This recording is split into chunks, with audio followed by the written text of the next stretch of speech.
কলেজেরও কিছু স্টুডেন্ট এসেছে এখানে।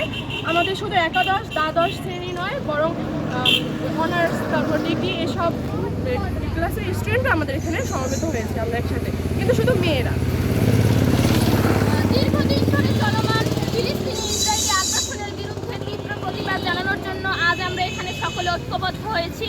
ফিলিস্তিনি জনগণের ওপর যে অমানবিক নির্যাতন, অত্যাচার, যে নৃশংসতা চলছে, তা শুধু মুসলিম নয়, সমগ্র মানব জাতির জন্যই উদ্বেগ উৎকণ্ঠার বিষয়। নারী ও শিশুর প্রতি প্রতিনিয়ত যে আমরা নিষ্ঠুর বাস্তবতার চিত্র দেখছি, তা আইয়ামে জাহিলিয়াকেও হার মানায়। তাই আমরা অনতি বিলম্বে এই যুদ্ধ বন্ধের আহ্বান জানাচ্ছি এবং মুসলিম বিশ্বের সকল দেশকে আমরা ইসরায়েলি পণ্য বয়কট করার জন্য আহ্বান জানাচ্ছি। সকল দেশকে ইসরায়েলের সঙ্গে সকল কূটনৈতিক সম্পর্ক ছিন্ন করতে বলছি।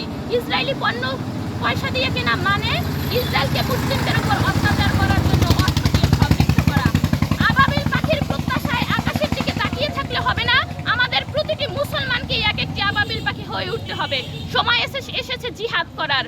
ইসলাম শান্তির ধর্ম, ইসলাম যুদ্ধ চায় না, ইসলাম রক্তারক্তি চায় না, ইসলাম হানাহানি চায় না। কিন্তু কেউ যদি ইসলামের অস্তিত্বে আঘাত করে, জিহাদের ময়দানে রক্ত দিয়ে মুমিন কালিমার পতাকা উড্ডয়ন করতে জানে।